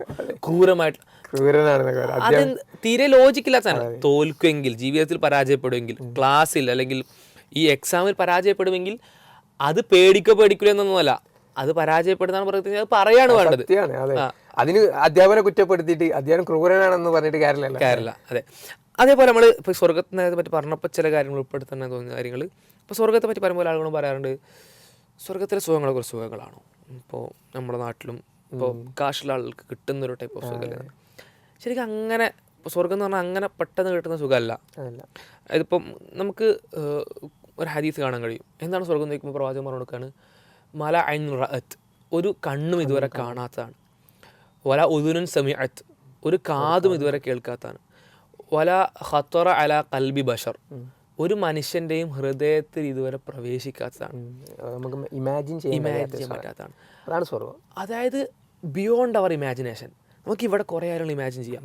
അപ്പോൾ നമുക്ക് എത്തിപ്പിടിക്കാൻ കഴിയാത്ത കുറേ കാര്യങ്ങളുണ്ട്, അല്ലെങ്കിൽ ഈ ലോകത്ത് ഒരിക്കലും പോസിബിൾ അല്ലാത്ത കുറേ കാര്യങ്ങളുണ്ട്. അതുപോലെ നമുക്ക് ഇമാജിൻ ചെയ്യാം. ഖത്തറ അല ഖൽബി ബഷർ എന്നതിൽ ഉൾപ്പെടുന്നതാണ് എന്ത്? പറക്കുന്ന കുതിര. ഖത്തറ അല ഖൽബി ബഷർ നമ്മൾ മനസ്സിലേക്ക് കയറും. കാരണം പറക്കൽ എന്താ നമുക്കറിയാം, കുതിര എന്താ നമുക്കറിയാം. വളരെ വളരെ മോഡേണായ ഒരു പളുങ്കിൻ്റെ കൊട്ടാരത്തിൽ, ഒരു ഗ്ലാസിൻ്റെ കൊട്ടാരത്തിൽ നമ്മൾ ആകാശത്ത് കൂടെ പറന്നു പോകുന്നു. നമ്മൾക്ക് ആഗ്രഹമുള്ള കാര്യങ്ങൾ മാത്രമേ കൊട്ടാരത്തിനുള്ളിലുള്ളൂ. നമ്മൾ എന്താഗ്രഹിച്ചോ ആ കൊട്ടാരത്തിൽ അപ്പോൾ വരും. ഇതൊക്കെ നമുക്ക് ആഗ്രഹിച്ചൂടെ? ഐ മീൻസ് ഇമാജിൻ ചെയ്തൂടെ? സങ്കല്പിക്കാൻ കഴിയുന്ന കാര്യമാണ്. ഇമാജിനേഷൻ്റെ ഉള്ളിലുള്ള കാര്യമാണ്. ഖത്തറ അല ഖൽബി ബഷറിൻ്റെ ഉള്ളിലുള്ള കാര്യമാണ്. വല ഖത്തറ അല ഖൽബി ബഷറാണ്. ഇമാജിൻ ചെയ്യാൻ പറ്റാത്തതാണ് സ്വർഗം എന്ന് പറഞ്ഞാൽ. അതായത് നമ്മൾ ഇവിടെ നിന്ന് ഇമാജിൻ ചെയ്യുമ്പോൾ സുഖങ്ങളുടെ ഒരു പരിധിയില്ലേ, അതെവിടെയാണോ ചെന്ന് നിൽക്കുന്നത് അവിടെ നിന്നാണ് സ്വർഗത്തിൻ്റെ ഏറ്റവും ചെറിയ സുഖം തുടങ്ങുന്നത്. സ്വർഗത്തിലെ ഏറ്റവും ചെറിയ സുഖം എന്ന് പറഞ്ഞാൽ അവിടെ നിന്നാണ് തുടങ്ങുന്നത്. അത്ര മനോഹരമാണ് സ്വർഗം എന്നാണ്. ഇപ്പോൾ നമ്മൾ ഈ കള്ളിൻ്റെ പുഴ ഉണ്ട് എന്നുള്ള ചില ആൾക്കാർ വിമർശിക്കും. കള്ളിൻ്റെ പുഴ എന്ന് പറഞ്ഞാൽ ഇവിടുത്തെ കള്ളാണെങ്കിൽ ഇതിൻ്റെ ഉള്ളിൽ വരില്ല, സ്വർഗത്തിൻ്റെ ബേസിക് ഡെഫിനിഷൻ ഉള്ളിൽ വരില്ല. നമ്മൾ സാധാരണ പറഞ്ഞത് അതിൻ്റെ തഫ്സീറും ആയി കഴിഞ്ഞിട്ടോ, അല്ലെങ്കിൽ ഈ വിമർശകർ, പ്രത്യേകിച്ച് ഇസ്ലാമിനൊക്കെ വിമർശിക്കുന്ന ആൾ, ഖുറാനെ വിമർശിക്കുന്ന ആൾ, ഇവരൊന്നും ഇതിൻ്റെ എന്താണിത് പറയുന്നത് കൃത്യമായി പഠിച്ചിട്ടില്ല. അതിൽ ഇബ്നു അബ്ബാസ് എന്ന് പറയുന്നത് ആ ആയത്ത് കൊണ്ട് ആ വേർഡ് ഉണ്ടല്ലോ, അപ്പം നെഹർ, പുഴ എന്നുള്ളത്, അത് പേര് കൊണ്ടേ നമ്മൾ ഇവിടുത്തെ സാമ്യത പുഴയാവുന്നുള്ളൂ. കള്ള് എന്നുള്ള പേര് കൊണ്ട് ഇവിടുത്തെ സാമ്യത, അല്ലാതെ അത് ഇവിടുത്തെ കള്ളല്ല. കാരണം ഇവിടുത്തെ ഇപ്പോൾ ഒരു കാര്യത്തെ പറ്റി മനസ്സിലാക്കാൻ അടിസ്ഥാനം മനസ്സിലാക്കണം. ഇപ്പോൾ ഞാനൊരു വീടിനെ പറ്റി പറയാണ്. ഞാൻ ആ വീടിനെ പറ്റി ഫസ്റ്റ് പറഞ്ഞത് വീട് ചതുരത്തിലുള്ള വീടാന്നുള്ളതാണ്. എന്നിട്ട് അതിനെപ്പറ്റി വിശദീകരിക്കാമെന്ന് വിചാരിച്ചോ. അപ്പം നിങ്ങളെ മനസ്സിലേക്ക് കയറുന്നത് ചതുരത്തിലുള്ള വീടിൻ്റെ ഉള്ളിലത്തെ ഡിസൈനുകളാണ്. ഞാൻ പറയുന്ന ഓരോ കാര്യങ്ങളും. ഒരാളും കൂടെ നമ്മുടെ ഇടയിലേക്ക് വരികയാണ്. ആ ആൾ ഞാൻ ചതുരത്തിലുള്ള വീടാണ് എന്ന് പറയുന്നത് കേട്ടില്ല, ബാക്കിയേ കേട്ടോളൂ. അങ്ങനെയാണെങ്കിൽ അയാൾ ഇമാജിൻ ചെയ്യുന്ന കാര്യം ഞാൻ പറയുന്ന സാധനം ആവൂല. കാരണം ചതുരം അയാൾ കേട്ടിട്ടില്ല, വേറെ എന്തെങ്കിലുമൊക്കെ ഇമാജിൻ ചെയ്യുക. ഇവിടെ ആക്ച്വലി സ്വർഗത്തിൻ്റെ അടിസ്ഥാന കാര്യം എന്താണ്? ഒരിക്കലും ഇമാജിൻ ചെയ്യാൻ പറ്റാത്തതാണ്, ഒരു കണ്ണും കാണാത്തതാണ്, ഒരു കാതും കേൾക്കാത്തതാണ്, ഒരു മനസ്സും എത്താത്തതാണ്. അതിനർത്ഥം എന്താണ്? ആ ബേസിക് സാധനം വെച്ചിട്ടാണ് ബാക്കിയുള്ളത് മനസ്സിലാക്കേണ്ടത്. കള്ള് എന്ന് ദുനിയാവിൽ നമ്മൾ മനസ്സിലാക്കുന്ന സാധനം ഉണ്ടല്ലോ, അതുമായിട്ട് എന്തൊക്കെയോ ഒരു കമ്പാരിസന് പറ്റുന്ന ഒരു സാധനം. പേര് അത് എന്തിനങ്ങനെ പറഞ്ഞു വെച്ചാൽ നമുക്ക് പെട്ടെന്ന് മനസ്സിലാകാനാണ്. ഇപ്പോൾ പുഴയെക്കുറിച്ച് പറഞ്ഞ് പ്രകൃതി, ഇപ്പോൾ നമ്മൾ യാത്ര, ഇപ്പോൾ ഇന്നൊക്കെ എല്ലാവരും യാത്ര പോകും പ്രകൃതി ഭംഗി കാണാനാണ്. അപ്പോൾ മനുഷ്യൻ്റെ മനസ്സിൽ ആ പ്രകൃതി ഭംഗിയോടുള്ളൊരു ഇതുണ്ട്. ഇപ്പോൾ സ്വർഗത്തെക്കുറിച്ച് ജന്നാത്ത്, തോട്ടങ്ങൾ, പച്ചപ്പാണ്, ഫുള്ള് പച്ചപ്പ്, പുഴ. അപ്പോൾ നമ്മൾ സൂത്തിങ് നമ്മൾ ആ മൈൻഡിനെ അറിയുന്ന ഒരു കാര്യം ഒരു പേര് കൊണ്ട് നമുക്ക് പറഞ്ഞു തന്നു. അങ്ങനെ പറഞ്ഞു തരാനേ കഴിയുള്ളൂ. കാരണം അത് അഭിസംബോധന നമ്മൾ ഇപ്പോൾ പഠിച്ചവൻ നമ്മളോടാണ് പറയുന്നത്. അതുകൊണ്ട് നമുക്ക് മനസ്സിലാകുന്ന ഭാഷയിൽ അത് പറഞ്ഞു എന്നുള്ളതാണ് നമ്മൾ ആ വിഷയത്തിൽ മനസ്സിലായി. അതോടൊപ്പം ഈ ഹദീസിനെ ഇപ്പോൾ ചേർത്ത് വെച്ചാൽ നമുക്ക് ഒരിക്കലും മനസ്സിലാക്കാൻ കഴിയില്ല. അപ്പുറം പിന്നെ യൗമ തുബ്ല സറായിർ, അന്നാണ് രഹസ്യങ്ങളുടെ ചുരുളുകൾ അറിയുക. സ്വർഗം എന്ന മനോഹരമായ ലോകത്തിന്റെ രഹസ്യങ്ങൾ നമുക്ക് അന്നേ അറിയുള്ളൂ. നമുക്ക് ഇന്ന് പഠിച്ചവൻ പറഞ്ഞു എങ്ങനെ ഇമാജിൻ ചെയ്താലും നമുക്ക് മനസ്സിലാക്കാൻ പറ്റില്ല. അത് ഖുർആനിൽ തന്നെ ലഹുമ്മ യശാഉന ഫീഹ വലദൈന മസ്ജിദ് പറയുന്നുണ്ട്. അവർക്ക് ഉദ്ദേശിക്കുന്നത് എന്തോടെ കിട്ടുന്നതാണ്. ഇപ്പോൾ നമ്മൾ സാധാരണ സ്വർഗത്ത് കുട്ടികളൊക്കെ മദ്രസ ചോദിക്കാറുണ്ട്, എനിക്ക് ഇന്ന സാധനം അവിടെ കിട്ടുമോ, സാധാരണ മിഠായികളൊക്കെ ചോദിക്കും. അപ്പോൾ എല്ലാം കിട്ടുന്ന ലഹുമായ ഷാവുന ഫീഹ എന്ന വലദീന മസ്ജിദ്, അവർക്ക് അതിനേക്കാൾ കൂടുതലായി നാം നൽകുന്നതാണ്. അള്ള പറയാണ്. അള്ള നൽകുക എന്ന് പറഞ്ഞാൽ നമ്മൾ സാധനം നൽകലല്ല. അത്രയും ഞാൻ മനസ്സിലാക്കുന്ന വേറെ കാര്യം പറയട്ടെ. ഇപ്പോൾ നമ്മൾ ഈ ഉദ്ദേശിക്കുന്ന കാര്യങ്ങളൊക്കെ ആഗ്രഹിക്കുന്നൊക്കെ കിട്ടും എന്ന് പറഞ്ഞാൽ അവിടുത്തെ ആഗ്രഹം അതാണ്. ഇവിടുത്തെ ആഗ്രഹങ്ങൾ ആഗ്രഹങ്ങൾ മാറുന്നില്ല. അപ്പൊ നമ്മൾ ഇന്ന് നമ്മളോട് ആഗ്രഹിക്കാൻ പറഞ്ഞാൽ നമ്മൾ ചിലപ്പോൾ ആഗ്രഹിക്കുക ചെറിയ ആഗ്രഹം, വല്ല ഫ്രൂട്ട്സിന്റെ പേരോ അല്ലെങ്കിൽ നല്ല വലിയ ഡിഷിന്റെ പേരോ അല്ലെങ്കിൽ ചില സ്ഥലങ്ങളിലേക്ക് എത്താനൊക്കെ ആഗ്രഹിക്കുക. പക്ഷെ അവിടെ നിന്നുള്ള ആഗ്രഹം അത് ആയിക്കൊള്ളുന്നില്ല. ഞാൻ ഒരു എക്സാമ്പിൾ പറയാറുണ്ട്. ഇപ്പോൾ നമ്മൾ ഒരേ നാട്ടിൽ ഭയങ്കരമായൊരു പണക്കാരനുണ്ട്. ഇപ്പോൾ യൂസുഫ് അലിൻ്റെ നാട്ടിൽ നമ്മൾ താമസിക്കുന്നു വിചാരിച്ചോ. യൂസുഫ് അലിൻ്റെ മോൻ്റെ കല്യാണത്തിന് നമ്മൾ പോയിരിക്കുകയാണ്. ഭയങ്കര വലിയ പണക്കാരനാണല്ലോ. കല്യാണത്തിന് പോയിട്ട് ഇങ്ങനെ ടേബിളിൽ ഇരിക്കുകയാണ്. അതേസമയം നമ്മുടെ നാട്ടിലെ വളരെ പരമദരിദ്രനായ ഒരാൾ, അയൽപ്പക്കക്കാരൻ മാത്രം കല്യാണത്തിന് ക്ഷണിച്ച ഒരാൾ, അയാളുടെ വീട്ടിൽ നമ്മൾ ടേബിളിൽ പോയിട്ട് കല്യാണത്തിന് ഇരിക്കുകയാണ്. അദ്ദേഹം സ്വാഭാവികമായിട്ടും ദാരിദ്ര്യം കൊണ്ട് അദ്ദേഹത്തിന് ഒരുപാട് വിഭവങ്ങളൊന്നും ഒരുക്കാൻ പറ്റില്ല. ഈ രണ്ട് ടേബിളിലും ഇരിക്കുന്ന ഒരേ മനുഷ്യൻ, ഒരേ ലോകത്ത് ജീവിക്കുന്ന മനുഷ്യൻ, ഈ രണ്ട് മനുഷ്യരുടെയും ടേബിളിലേക്ക് വരാൻ പോകുന്ന ഭക്ഷണത്തെ പറ്റിയിട്ടുള്ള ഇമാജിനേഷൻ ഒന്നാവില്ല. അപ്പം ഈ ദുനിയാവിൽ നിന്നുകൊണ്ട് നമ്മൾ ആഗ്രഹിക്കുന്ന സാധനങ്ങളും ആ പരലോകത്ത് സ്വർഗത്തിൽ എത്തി നിന്നിട്ട് നമ്മളോട് നിങ്ങൾക്ക് ആഗ്രഹിക്കുന്നതെല്ലാം ഉണ്ടെന്ന് പറഞ്ഞാൽ നമ്മൾ ആഗ്രഹിക്കുന്ന കാര്യങ്ങളും ഒരുപോലെ ആവൂല. അതിനെന്തായാലും മാറ്റം ഉണ്ടാവും. ഇപ്പം നമ്മൾ സ്വർഗത്തിന് തട്ടുകളുണ്ടെന്ന് പറയുന്നത്, ഓരോ തട്ടിലും വ്യത്യാസം എന്താ? എല്ലാ തട്ടിലും ഉദ്ദേശിക്കുന്നുണ്ട്. പക്ഷെ എല്ലാ തട്ടിലും നമ്മൾ ഉദ്ദേശിക്കുന്ന ഒന്നാവൂല. ഒന്നാമത്തെ തട്ടിലും ഏറ്റവും ടോപ്പ് തട്ടിലും ജന്നാത്തുൽ ഫിർദൗസ് എന്ന ടോപ്പ് തട്ടിലും പോയ മനുഷ്യനെ സംബന്ധിച്ച് ആ ടോപ്പ് തട്ടിൽ പോയ മനുഷ്യന്റെ ഇമാജിനേഷനുള്ള ലിമിറ്റ് ഒരുപാട് അപ്പുറത്തായിരുന്നു. അത് ഹദീസിൽ തന്നെ അവസാനം സ്വർഗത്തിൽ പ്രവേശിക്കുന്ന ഒരാളെ കുറിച്ച് പറയാം.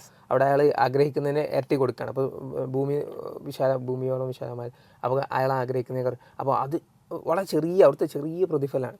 അപ്പോൾ നമ്മളിങ്ങനെ സ്വർഗം എന്ന് പറഞ്ഞാൽ നമ്മളെ ചെറിയ ഇമാജിനേഷനിലേക്ക് കൊണ്ടുവരികയാണ് സാധാരണ ഈ വിമർശകരൊക്കെ ചെയ്യുന്നത്. അതെ, ചെറിയ കള്ളിനെ കുറിച്ച് പറയുമ്പോൾ അല്ലെ അവിടുത്തെ സ്വർഗ സ്ത്രീകളെ കുറിച്ച് പറയുമ്പോഴൊക്കെ അതും തികച്ചും മനുഷ്യൻ ആഗ്രഹിക്കുന്ന ചില ആഗ്രഹങ്ങളുണ്ട്. ആ ആഗ്രഹങ്ങൾ ഇവിടുത്തെ നമുക്ക് മനസ്സിലാവുന്ന രീതിയിൽ പറഞ്ഞു തന്നു.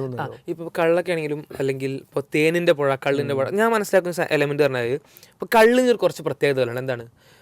കുടിച്ചാൽ വീണ്ടും വീണ്ടും കുടിക്കാൻ ആഗ്രഹിക്കുന്ന സാധനം. ഒരുപാട് നെഗറ്റീവ്സ് ഉണ്ട്. പക്ഷെ ആളുകൾ എന്തുകൊണ്ടാണ് ഇത് കുടിക്കുന്നത്? ഈ പോസിറ്റീവ് കൊണ്ടാണ്. ആ നെഗറ്റീവുകളെ ഈ പോസിറ്റീവ് കാരണം ആൾക്കാർ മറക്കുന്നു, ഒഴിവാക്കുന്നു. ആ പോസിറ്റീവിൻ്റെ എക്സ്ട്രീം ലെവല് നമുക്ക് സ്വർഗത്തിൽ കിട്ടും. അഥവാ സ്വർഗത്തിൽ ഒരു പുഴ ഉണ്ട്. ആ പുഴ എന്ന് പറഞ്ഞാൽ അള്ളാഹു അല്ല, നമുക്ക് എങ്ങനത്തെ പുഴയെന്ന് അറിയില്ല. അവിടെ ഈ സാധനം ഉണ്ട്. ഈ സാധനം പ്രത്യേകത പറഞ്ഞാൽ എത്ര കുടിച്ചാലും മടുക്കൂല. അതാണ് എൻ്റെ പ്രത്യേകത. അതായത് കള്ളുപോലെയും അല്ല, അതിനേക്കാൾ പീക്കിൽ കുടിച്ചാൽ വീണ്ടും വീണ്ടും വീണ്ടും കുടിക്കാൻ ആഗ്രഹിക്കുന്ന സാധനം. ഈ തേനിൻ്റെ പ്രത്യേകത നമ്മൾ ഒരുപാട് കുടിക്കൂല, പക്ഷെ തേന് ഭയങ്കര ടേസ്റ്റിയാണ്. ഇപ്പോൾ ഒരു കള്ളുകൂടിയനാണെങ്കിലും തേനാണോ കള്ളാണോ ടേസ്റ്റ് വെച്ചാൽ തേനായിരിക്കും പറയാം. പക്ഷെ തേൻ നമ്മൾ ഒരുപാട് കുടിക്കൂല. നമ്മളൊരു കൈ കുമ്പിളിലേക്ക് ഇട്ടിട്ട് അതിങ്ങനെ ചെറുതായിട്ട് കഴിക്കും, അല്ലെങ്കിൽ ഒരു സ്പൂണിലെടുത്ത് കഴിക്കും. തേന് ഭയങ്കര ടേസ്റ്റാണ്, പക്ഷെ കുറച്ച് കഴിക്കുള്ളൂ. അത് ടേസ്റ്റാണ് തേൻ്റെ പ്രത്യേകത.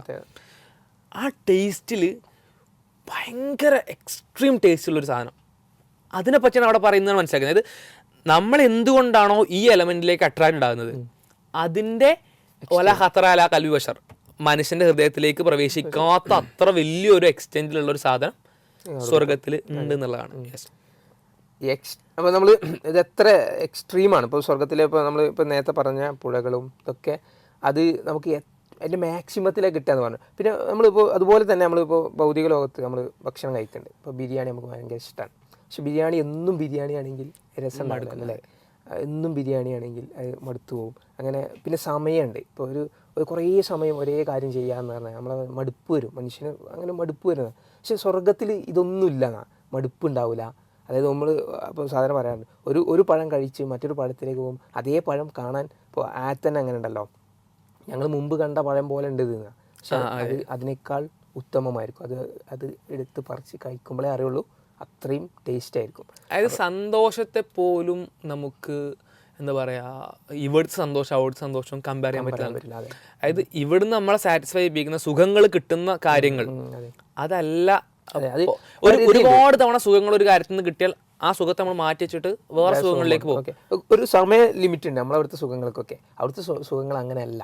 ഇപ്പോൾ സ്വർഗത്തെക്കുറിച്ച് ദാറുസ്സലാം എന്ന് പറയുന്നുണ്ട്, സമാധാനം എന്ന് പറഞ്ഞാൽ പൂർണ്ണ സമാധാനം നമുക്ക് ഈ ലോകത്ത് ലഭ്യമാവുക വെച്ചാൽ ഇല്ല. ഇപ്പോൾ നമ്മളിങ്ങനെ ആലോചിച്ച് നോക്കിയാൽ ഇപ്പോൾ എല്ലാം ഉള്ള ആളുകളുണ്ട്, ഇപ്പോൾ സമ്പത്തുള്ള ആളുകളുണ്ട്, എല്ലാ സൗകര്യങ്ങളുള്ള ആളുകൾക്ക് തന്നെ പലതും അയാളെ സമാധാനം കളയാനുള്ള സന്ദർഭങ്ങളായിട്ട് വരുന്നുണ്ട്. ചില സമയങ്ങളിൽ ഈ സമ്പത്തും സൗകര്യങ്ങളും അധികാരങ്ങളും ഒക്കെ ഉള്ള ആളുകളെക്കാൾ കൂടുതൽ സമാധാനത്തോടെ ജീവിക്കുന്നത് അതില്ലാത്ത ആളുകളാണ് കാണാൻ കഴിയും. പക്ഷെ അയാളെയും പിന്നെ അലട്ടുന്ന പല വിഷയങ്ങളും ഉണ്ടാവും.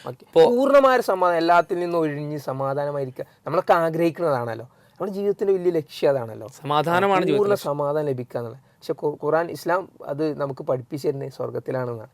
ആ സമാധാനം നമുക്ക് കിട്ടണമെങ്കിൽ നമ്മൾ സ്വർഗത്തിന് വേണ്ടി പരിഗണിക്കണം എന്നുള്ള ഒരു ആശയം അതിലുണ്ട് തോന്നുന്നുണ്ട്. അതെ, എപ്പോഴും എല്ലാ പ്രവർത്തനത്തിൻ്റെ അൾട്ടിമേറ്റ് ലക്ഷ്യമായിട്ട് നമ്മൾ കാണുന്നത് സന്തോഷമാണ്. ഇപ്പോൾ ഭക്ഷണം കഴിക്കുന്ന പോലെ എന്തെന്ന് വെച്ചാൽ വിശപ്പ് മാറാൻ നല്ല ശരിക്കും ഭക്ഷണം കഴിക്കുന്നത്. വിശപ്പ് മാറാൻ ഭക്ഷണം കഴിക്കുന്നെങ്കിൽ നമ്മൾ എന്ത് ചെയ്യും? വളരെ കുറച്ച് കഴിക്കും. കുറച്ചേ കഴിക്കുള്ളൂ. ഹെൽത്തി ഡയറ്റ് ഫോളോ ചെയ്യും, ബഡ്ജറ്റ് ഫ്രണ്ട്ലി ആയിരിക്കും, സെയിം ഫുഡായിരിക്കും. 2-2.5 മണിക്കൂർ കുക്ക് ചെയ്യേണ്ട ആവശ്യമില്ലല്ലോ. നമ്മൾ എന്തിനാ വ്യത്യസ്തമായ ഭക്ഷണം കഴിക്കുന്നത് വെച്ചാൽ നമ്മളെ സംതൃപ്തി, നമ്മളെ സുഖം, സന്തോഷം എന്നുള്ളതാണ് നമ്മളെ എലമെൻറ്റ്. അതിനു വേണ്ടിയിട്ടാണ് മനുഷ്യരെല്ലാം ചെയ്യുന്നത്. പക്ഷേ എല്ലാ മനുഷ്യരും, ചില ആളുകൾക്ക് ദാരിദ്ര്യമായിരിക്കും പ്രശ്നം, ചില ആൾക്കാർക്ക് ഫാമിലി ആയിരിക്കും പ്രശ്നം, ചില ആൾക്കാർക്ക് സമ്പത്തായിരിക്കും പ്രശ്നം, സമ്പത്ത് മാനേജ് ചെയ്യാന്നുള്ളതായിരിക്കും പ്രശ്നം, ചില ആൾക്കാർക്ക് ഈ റിലേഷൻഷിപ്പ് മാനേജ് ചെയ്യാന്നുള്ളതായിരിക്കും പ്രശ്നം. അതായത് ചില ആൾക്കാർക്ക് ഇല്ലാത്ത പ്രശ്നങ്ങൾ കൂടിയതിൻ്റെ പ്രശ്നമായിരിക്കും വേറെ ചില ആൾക്കാർക്ക്. എല്ലാവരും സമാധാനക്കേടുകളിലാണ് ജീവിക്കുന്നത്. പക്ഷെ പടച്ചോൻ പറയുന്നു നമുക്കൊരു ലോകം വരാനുണ്ട്, ലാ യസ്മഊന ഫീഹാ ലഗ്വൻ വലാ തഅ്സീമ ഇല്ലാ ഖീലൻ സലാമ സലാമ. അവിടെ നിന്ന് കേൾക്കുന്ന ഒരു ന്യൂസിൽ പോലും വിഷമമുള്ള, നിങ്ങളെ സമാധാനം തകർക്കുന്ന ഒരു കാര്യമല്ല. ഇല്ലാ ഖീലൻ സലാമ സലാമ. എന്ത് കേട്ടാലും അതിലെന്തേ ഉള്ളൂ? സമാധാനമേ ഉള്ളൂ. സമാധാനത്തിൻ്റെ വാക്കുകൾ മാത്രം കേൾക്കുന്ന ഒരു ലോകം. ശരിക്കും ഇത് വലാ ഖത്തറ അലാ ഖൽബി ബശറിൽ പെട്ടതാണ്. ഇതെങ്ങനെ പരിപാടി നമുക്ക് അറിയില്ല, ഈ സിസ്റ്റം എങ്ങനെ നമുക്ക് അറിയില്ല. കാരണം നമ്മുടെ മനസ്സിലേക്ക് ഇതുവരെ അങ്ങനത്തെ ഒരു സംവിധാനത്തെ പറ്റി കയറിയിട്ട് പോലുമില്ല. അത് അറിയാനൊരു ക്യൂരിയോസിറ്റി നമുക്ക് വേണം. ഇപ്പോൾ പരലോകത്ത് പോയാൽ നമ്മൾ അതിനെപ്പറ്റി അറിയാം. ആ ക്യൂരിയോസിറ്റി കൂടിയാണല്ലോ പരലോകത്തെ റെലവൻ്റ് ആക്കുന്നത്. യൗമ തുബ്ല സറായിർ എന്ന് പറഞ്ഞ കാര്യം, അങ്ങനെ ഒരു സംവിധാനം ഉണ്ട് നമ്മളോട് ഒരാൾ പറയുന്നതിൽ അല്ലേ? അതെ അതെ, അത് സൽപ്രവർത്തനങ്ങൾക്ക് അയാൾ പ്രേരിപ്പിക്കുന്നുണ്ടെങ്കിൽ അതിലെന്താ പ്രശ്നം? അതെ അതെ, സ്വാഭാവികമായിട്ടും പ്രേരിപ്പിക്കണമല്ലോ. അതേപോലെ നരകത്തെ പറ്റി പറയുമ്പോഴും, അതേപറ്റി പറയുമ്പോൾ നരകത്തിന്റെ ശിക്ഷയെ പറ്റി ഇതേപോലെ, സ്വർഗത്തിന്റെ സുഖത്തെ പറ്റി ഇത്ര തീവ്രമായിട്ട് പറയുന്നുണ്ടെങ്കിൽ സ്വാഭാവികമായിട്ടും നരകത്തിന്റെ ശിക്ഷയെ പറ്റി അങ്ങനെ പറഞ്ഞല്ലോ. കുട്ടികളിൽ പല ടൈപ്പ് ആളുകളുണ്ടാവും, സമൂഹത്തിൽ പല ടൈപ്പ് ആളുണ്ടാവും. ഇത്രയൊക്കെ ഉണ്ട് എന്ന് പറഞ്ഞാലും തെറ്റ് ചെയ്യാനായി നിന്നുകൊണ്ടിരിക്കുന്ന ആളുകളുണ്ടാവും. അപ്പോൾ ആ തെറ്റ് ചെയ്യുന്ന ആളുകളെ ഈ ശിക്ഷ കൊണ്ട് മാറ്റാം. അപ്പോൾ നമ്മൾ സാധാരണ പറയുന്നത് പോലീസ് സ്റ്റേഷൻ എന്തിനാണ് നാട്ടിൽ? കള്ളന്മാരൊക്കെ കള്ളന്മാർ അല്ലെ പുറത്തിറങ്ങാതെ നിൽക്കുന്നത് പോലീസ് സ്റ്റേഷൻ ഉള്ളത് കൊണ്ടാണ്.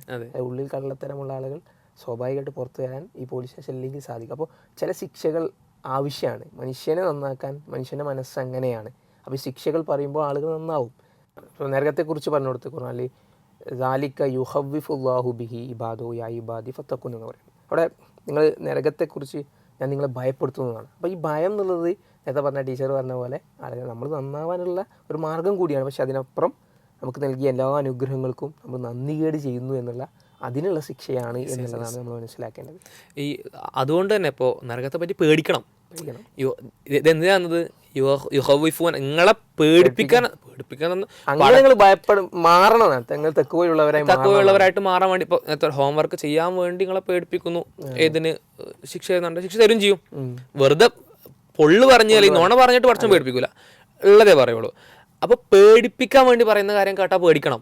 അതാണ് വളരെ മൈൽഡായ, വളരെ സാഹോദര്യപരമായ, സൗഹൃദപരമായ ശിക്ഷ. അത് കേട്ടാൽ പേടിക്കുമല്ലോ. യുഹവ്വിഫ് നിങ്ങളെ പേടിപ്പിക്കാനാണ് പറയുന്നത്. പറഞ്ഞാൽ പടച്ചവനാണല്ലോ പറയുന്നത്. പേടിക്കും, നമ്മൾ അത് പേടിക്കും ചെയ്യണം. ഇപ്പോൾ നരകത്തെ പറ്റി പറഞ്ഞ ചില കാര്യങ്ങൾ, ചില ഭാഗങ്ങൾ എന്ന് പറഞ്ഞാൽ നമ്മൾ ശരിക്കും പേടിച്ചു പോകും. അതിപ്പോൾ നരകത്തെ പറ്റി ചില ആയത്തുകളിൽ പറയുന്നത് പറഞ്ഞാൽ ഒരാൾ നിങ്ങൾ നിങ്ങൾ വകവെക്കൂല. അപ്പോൾ നമുക്ക് നമ്മൾ ഈ ദുനിയാവിൽ ഏറ്റവും വലിയ ശിക്ഷ എടുക്കാം, എത്ര വലിയ ശിക്ഷ എടുക്കാം. ഇപ്പോൾ ഖുർആൻ തന്നെ പറയുന്ന ചില നിങ്ങളുടെ മുൻഗാമികൾ അനുഭവിച്ച അനുഭവങ്ങൾ എന്ന് പറയുന്നുണ്ടല്ലോ, അതിന് വിശദീകരണമായിട്ട് പ്രവാചകൻ പറയുന്ന മുൻഗാമികൾ ചില ആളുകൾ ഈർച്ചവാള് കൊണ്ട് ശരീരത്തിലെ മാംസങ്ങൾ അറുക്കപ്പെട്ടവരുണ്ട്, നടുകെ രണ്ടായി പിളർന്നവരുണ്ട്. അല്ലെങ്കിൽ ഇപ്പോൾ ഫിർഔനിൻ്റെ കൊട്ടാരത്തിലെ ഒരു ജോലിക്കാരിയെ പറ്റിയിട്ടുള്ളൊരു ഹദീസ് ഉണ്ടല്ലോ, അതുപോലെ ഈ എണ്ണയിലിട്ടിട്ട് ആളുകളെ തിളച്ച എണ്ണയിലിട്ടിട്ട് കൊല്ലുക, ഇതൊക്കെ വലിയ ശിക്ഷയായിട്ട് നമുക്ക് മനസ്സിലാക്കാൻ പറ്റും. ഈ വലിയ ശിക്ഷകൾ തന്നെ എടുക്കുക. ഈ വലിയ ശിക്ഷകൾ ഇപ്പോൾ ഒരു മനുഷ്യൻ്റെ മുന്നിൽ ഒരു ഉമ്മയും ഒരു മകനും വെക്കുകയാണ്. ഈ വലിയ ശിക്ഷകൾ മുന്നിൽ കാണിച്ചു, ഉമ്മനോട് ചോദിക്കുകയാണ്, ഒന്നുകിൽ നിനക്കാ ശിക്ഷ തരും അല്ലെങ്കിൽ നിൻ്റെ മകനാ ശിക്ഷ കൊടുക്കും. ചെറിയ കുട്ടിയാണ്, ഉമ്മ എന്തേ പറയുള്ളൂ, എനിക്കാ ശിക്ഷ തന്നോളൂ, മകന് കൊടുക്കണ്ട. ദുനിയാവിലെ ഏറ്റവും വലിയ ശിക്ഷനെ പറ്റി പറയുന്നത്. പക്ഷെ പരലോകത്ത് എങ്ങനെയാണെന്നറിയോ, പരലോകത്ത് മുജ്രിം കുറ്റവാളി പറയുന്നത് എൻ്റെ മകനെ ഞാൻ തരാം, എന്നാ ശിക്ഷ എന്ന് ഒഴിവാക്കി തരാം. ആ ശിക്ഷ കാണുമ്പോൾ മകനെ കൊടുത്താൽ പോലും കുഴപ്പമില്ല. സ്വാഹിബത്തി ഹി അഹി, എൻ്റെ ഇണയെ തരാം, അഹി എൻ്റെ സഹോദരനെ തരാം, ഓ ഫസീലത്തി ഹില്ലത്തി തുവി, എനിക്ക് സംരക്ഷണം നൽകി എൻ്റെ കുടുംബക്കാരെ തരാം. ഇനി കമ്മിറ്റ്മെൻ്റ് ഉള്ള ആൾക്കാരാണോ എന്ന് നോക്കുന്നില്ല, ശിക്ഷ ഒഴിവാക്കുന്നതായി. അടുത്ത് പറയുന്നത് വമോഫിൽ അർദി ജമീഅ, ഈ ഭൂമിയിലുള്ള മുഴുവൻ മനുഷ്യരെയും പഠിച്ചോനെ നീ കൊണ്ടുപോയി ശിക്ഷിച്ചോ, എന്നൊന്ന് രക്ഷിച്ചാൽ മതി.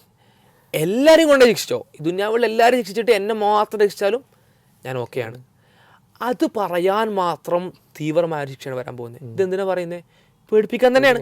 പേടിക്കണം, ഇത് കേട്ട പേടിക്കണം എന്നുള്ളതുകൊണ്ട് തന്നെയാണ് അങ്ങനെ മാറണം എന്നുള്ളതാണ്. അത് ഇവിടുന്നേ നമ്മൾ നന്നാകുക എന്നുള്ളതാണ്. ഇപ്പം അവിടുന്ന് നമ്മൾ എന്നെ മാത്രം രക്ഷിക്കണേ എന്ന് പറയുന്നത് ഇവിടുന്നേ നമ്മൾ പറഞ്ഞു എന്നെ മാത്രം രക്ഷിക്കണേ എന്ന് പറഞ്ഞു തുടങ്ങുക. ഇപ്പം നമ്മളൊക്കെ വിശ്വാസികൾ എന്ന നിലയ്ക്ക് നമ്മളെ പിന്നോട്ട് വലിക്കുന്ന കുറേ ഘടകങ്ങളാണ് ഈ എണ്ണി പറഞ്ഞ സാധനങ്ങളൊക്കെ. ഇപ്പോൾ പ്രബോധന രംഗത്ത് അല്ലെങ്കിൽ നമ്മൾ മതം അനുഷ്ഠിക്കാൻ നമ്മളെ പിറകോട്ട് വലിക്കുന്ന കുറേ സാധനങ്ങൾ എണ്ണി പറഞ്ഞത്. എന്നിട്ട് അവിടെ നമ്മൾ പറയുകയാണ് ഇതൊക്കെ ഞങ്ങൾക്ക് തരാം. അതിനായിട്ട് നല്ലത് ഇവിടുന്ന് ഇതൊക്കെ ചിലതൊക്കെ മാറ്റിവെച്ച് നമ്മൾ രക്ഷപ്പെടാം എന്നുള്ള ചിന്തയിലേക്ക് നമ്മൾ എത്തുക എന്നുള്ളത് അതിൻ്റെ ഒരു മറ്റൊരു വായനയായിട്ട് നമുക്ക് വായിക്കാം. മാഗ്ന അന്നി മാലിയ ഹലക്ക അന്നി സുൽത്താനിയ, ഇതൊക്കെ എനിക്ക് എൻ്റെ സമ്പത്ത് ഉപകാരപ്പെടുന്നില്ല, ഇവിടെ എൻ്റെ അധികാരം ഉപകാരപ്പെടുന്നില്ല എന്നൊക്കെ പറയുന്നത്. അത് ശരിക്കും മനുഷ്യൻ്റെ പ്രകൃതി എന്താണോ അതനുസരിച്ച് പഠിച്ചോൻ പറയാണ്, നീ സമ്പത്തിന് പ്രാധാന്യം കൊടുക്കുന്നുണ്ടെങ്കിൽ ഇതിന് ഒരു എഫക്റ്റ് ഇല്ലാത്തൊരു ലോകം വരും. നീ അധികാരത്തിന് പ്രാധാന്യം കൊടുക്കുന്നുണ്ടെങ്കിൽ ഇതിനൊരു എഫക്റ്റ് ഇല്ലാത്ത ലോകം വരും. ഇത് പ്രസക്തമല്ലാത്ത വെറും ശിക്ഷയിൽ നിന്ന് രക്ഷപ്പെടാൻ വേണ്ടി മാത്രം, സുഖം കിട്ടാൻ വേണ്ടിയിട്ടല്ല, സ്വർഗം കിട്ടാൻ വേണ്ടിയിട്ടല്ല, ശിക്ഷയിൽ നിന്ന് രക്ഷപ്പെടാൻ വേണ്ടി മാത്രം ഇത് ത്യജിക്കാൻ തയ്യാറാകുന്ന ഒരു ലോകം വരും എന്നുള്ളത് പേടിക്കാൻ വേണ്ടി തന്നെ സൂചിപ്പിക്കുന്ന കാര്യമാണ്. അത് മനുഷ്യന്റെ സൈക്കോളജിക്ക് ചേരുന്ന കാര്യമാണ്. ഇബ്രാഹിം നബി പറയുന്നില്ല എന്നെ അവിടെ പിന്നെ ഇതാക്കരുത് എന്ന് പറയണ്ടേ, പിന്നെ യൗമലായം ഫോമാലും വലാബനൂൻ, അന്ന് എൻ്റെ മക്കളോ എൻ്റെ സമ്പത്തോ ഒന്നും ഉപകരിക്കാത്തൊരു കാലമാണ്. അപ്പോൾ എന്നെ അവിടെ വഷളാക്കരുത് എന്ന് പറയുന്നത്. അപ്പോൾ ഈ വഷളത്തരം ഉണ്ടാവാൻ ഉണ്ട് എന്നുള്ളത് ഒരു യാഥാർത്ഥ്യം, അപമാനമുണ്ട്, വരാനിരിക്കുന്നു എന്നുള്ളത്. ശിക്ഷ പോലെ തന്നെ അപമാനം വളരെ പ്രധാനം. ഇപ്പോൾ പരലോകത്ത് എല്ലാ മനുഷ്യരുടെയും മുന്നിൽ വെച്ചിട്ട് നിങ്ങളെ അള്ളാഹു തആല അപമാനിക്കുമെന്നത് ഇതേപോലൊരു ശിക്ഷയുടെ വാഗ്ദാനമാണ്, അല്ലെങ്കിൽ ഒരു പേടിപ്പിക്കുന്നതിൻ്റെ ഒരു കാര്യമാണ്. പരലോകത്ത് നിങ്ങൾക്ക് ഈ ലോകത്തെ നോക്കി നമ്മൾ ചെയ്ത തിന്മകളൊക്കെ സ്ക്രീൻ ഇട്ടിട്ട് കാണിച്ചു തരാണെങ്കിൽ തീർച്ചയായിട്ടും നമ്മൾ അപമാനിതരായി പോകും. അതിൻ്റെ എക്സ്ട്രീം വേർഷൻ ഇതിനു മുന്നേ കഴിഞ്ഞു പോയതും ഇനി വരാനിരിക്കുന്നതുമായിട്ടുള്ള എല്ലാ മനുഷ്യരുടെയും മുന്നിൽ നമ്മളെ തിന്മകൾ പ്രദർശിപ്പിക്കുമെന്നുള്ളത് നമുക്ക് ശരീരത്തിന് ശിക്ഷ കിട്ടുന്നത് പോലെ തന്നെ മനസ്സിന് കിട്ടുന്ന ശിക്ഷയാണ്. അപ്പോൾ ഇത് എന്ത് ചെയ്യാണ് പറയാണ്. അപ്പോൾ നേരത്തെ പറഞ്ഞ സുഖങ്ങളുടെ ഭയങ്കരമായ വേർഷൻ പറഞ്ഞതുപോലെ പ്രയാസങ്ങളുടെ ഭയങ്കരമായ വേർഷൻ തന്നെയാണ് നരകത്തെ പറ്റി പറയുമ്പോഴും പറയുന്നത്. ഈ രണ്ടും മനുഷ്യരുടെ രണ്ട് പ്രത്യേകതകളാണ് എന്നുള്ളതാണ്. അപ്പോൾ ജനറലി നമ്മൾ പറഞ്ഞു വെക്കുന്നത് മനുഷ്യർ നന്മ ചെയ്യാൻ, മനുഷ്യർ ദൈവിക മാർഗം അനുസരിക്കാൻ വേണ്ടിയിട്ട് മനുഷ്യരുടെ പ്രകൃതത്തിനനുസരിച്ച് അതിന് ചേർന്നുകൊണ്ട് അതനുസരിക്കാൻ പറ്റുന്ന രീതിയിൽ എന്തൊക്കെയാണോ പറയേണ്ടത് അതൊക്കെ പറഞ്ഞു തന്നു. അതെന്തുകൊണ്ടാണ്? ഇത് ഈ പ്രകൃതത്തെ മൊത്തം അറിയുന്ന, മുഴുവൻ അറിയുന്ന പടച്ചോനാണ് ഇത് വിശദീകരിക്കുന്നതുകൊണ്ടാണ്. ഇപ്പോൾ പ്രവാചക സ്വലമയുടെ പ്രകൃതം എന്ന് പറഞ്ഞാൽ പ്രവാചകൻ എന്ത് ചെയ്യാണ്? നന്ദി കാണിക്കാൻ വേണ്ടിയിട്ടാണ് ഇത് പറയുന്നത്, ഈ നന്മകൾ ചെയ്യുന്നത്. അപ്പോൾ നന്ദി കാണിക്കാൻ വേണ്ടി നന്മകൾ ചെയ്യുന്ന പ്രകൃതമുള്ള പ്രവാചകൻ ശരിക്ക് സ്വർഗത്തെ പറ്റി ഇത്ര വിശദീകരിക്കേണ്ടതുണ്ടോ? നരകത്തെ പറ്റി ഇത്ര വിശദീകരിക്കണുണ്ടോ? ഇല്ല. അദ്ദേഹത്തിൻ്റെ പ്രകൃതം അനുസരിച്ചിട്ടല്ല ഈ കാര്യങ്ങൾ പറയുന്നത്. പടച്ചോൻ പറഞ്ഞു കൊടുക്കുന്ന എന്ത്, എത്ര തോതിൽ, എങ്ങനെ പറയണമെന്ന് വ്യക്തമായിട്ട് അറിയുന്ന പടച്ചോൻ പറഞ്ഞു കൊടുക്കുന്ന പറച്ചിലുകൾ അത് നമുക്ക് എത്തിക്കുക മാത്രമാണ് പ്രവാചകൻ. നിങ്ങളെ സ്വർഗത്തിലേക്ക് അടുപ്പിക്കുന്ന എല്ലാ കാര്യവും ഞാൻ പറഞ്ഞു തന്നിട്ടുണ്ട്, നരകത്തിൽ നിന്ന് അകറ്റുന്ന എല്ലാ കാര്യവും. പ്രവാചക ദൗത്യം അതാണ്. അപ്പോൾ അള്ളാഹു പ്രവാചകന്മാരെ നിയോഗിക്കുന്നതൊക്കെ ഒരു അനുഗ്രഹമാണ്. പല നമ്മൾ കഹ്ഫിൻ്റെ ആദ്യത്ത് പറയുന്നത് നിങ്ങൾക്ക് ഖുർആൻ ഇറക്കി തന്ന അള്ളാഹുവിന് സ്തുതി എന്ന് പറയുന്നുണ്ട്. എന്തിനാ അങ്ങനെ പറയുന്നത്? ഖുർആൻ തന്നെ ഇറക്കിയതാണല്ലോ, പിന്നെ അത് പ്രത്യേകം എന്തിനാ പറയുന്നത്? അപ്പോൾ ഇങ്ങനെ നേർമാർഗം നമുക്ക് പറഞ്ഞു തന്നിട്ടുണ്ട്. നമ്മളെ വെറുതെ വയ്യാധാരമാക്കി വിടുകയല്ല പടച്ചവൻ ചെയ്തിട്ടുള്ളത്. കൃത്യമായി നമ്മൾ സൃഷ്ടിച്ചു, നമുക്കുള്ള എല്ലാ വഴികളും പറഞ്ഞു തന്നു. ഗൈഡ് ചെയ്യേണ്ടതുപോലെ ഗൈഡ് ചെയ്യുന്നതിനെ കൃത്യമായി ഗൈഡ് ചെയ്തു. ഒരു ഗൈഡിനെ അയച്ചിട്ടുണ്ട്, എന്തെങ്കിലും സംശയം ഉണ്ടെങ്കിൽ നോക്കാൻ വേദഗ്രന്ഥങ്ങൾ അയച്ചിട്ടുണ്ട്, എല്ലാം പെർഫെക്റ്റ് ആക്കി തന്നിക്കാണ്. എന്നിട്ട് എല്ലാം ചെയ്യാനുള്ള അവസരം നൽകിക്കുക. എന്നിട്ടാണ് ശിക്ഷയും രക്ഷയും ഒക്കെ ഒരുക്കി സ്വർഗവും നരകവും വെച്ചിട്ടുള്ളത്. അവർ ഓപ്ഷനും ഇല്ല നമുക്ക്. ഞാൻ തെറ്റിപ്പോയതിന് ഉത്തരവാദി ഞാൻ മാത്രമാണ് എന്ന് നമുക്ക് ബോധ്യപ്പെടും. അപ്പോൾ ഈ വിമർശകരൊക്കെ ശ്രദ്ധിക്കേണ്ട കാര്യം, മരണം വരെ ഉള്ളൂ, മരണം കഴിഞ്ഞാൽ എല്ലാം തിരിച്ചറിയും എന്നുള്ള അത് കുറച്ച് ഗൗരവമായിട്ട് എടുക്കേണ്ട കാര്യമാണ്. ഇതിനെ തിരിച്ചറിയുന്ന ഒരു ദിവസം വരും എന്നുള്ളതാണ്. ഇപ്പോൾ ഈ വിശ്വാസികളെ നോക്കി ചിരിക്കുന്ന, കളിയാക്കി ചിരിക്കുന്ന ആളുകളെ പറ്റിയിട്ട് ഖുർആൻ പറയുന്നുണ്ട്. അവിടെ ഖുർആൻ പറയുന്നു, അന്നേ ദിവസം ഫലിയോമല്ലദീന ആമനു മിനല്ലദീന കഫറു യദ്ഹഖൂൻ, അവർ അന്നേ ദിവസം വിശ്വാസികൾ നിഷേധികളെ നോക്കി ചിരിക്കുന്നതാണ്. അങ്ങനെ ഒരു ദിവസം വരാനുണ്ട് എന്നുള്ളതാണ് വാഗ്ദാനം ചെയ്യാൻ. കരയുന്ന അല്ലദീ ഹുവ അബ്ക, പിന്നെ അൽഹഖ വ അബ്ക എന്ന് പറയുന്നത്, കരയിപ്പിക്കുകയും ചിരിപ്പിക്കുകയും ചെയ്യുന്നത് അള്ളാഹുവാണ്. അപ്പോൾ ഈ കരയുന്ന, ഇന്ന് ചിരിക്കുന്ന ആളുകളൊക്കെ നാളെ കരയാനുള്ളതാണ് എന്നുള്ള ബോധ്യത്തിലേക്ക് ഈ മുന്നറിയിപ്പ് നൽകാൻ നമുക്ക് പറ്റുള്ളൂ. മുന്നറിയിപ്പ് കേൾക്കുമ്പോൾ ചിരിച്ചവരാണ് മുൻഗാമികൾ, മുന്നറിയിപ്പ് കേൾക്കുമ്പോൾ ചിരിച്ചുകൊണ്ടിരിക്കുന്നവരാണ് ഇന്നത്തെ ധിക്കാരികൾ. നാളെ ആ ചിരി അവശേഷിക്കുന്നില്ല എന്നുള്ള കാര്യം കൂടെ.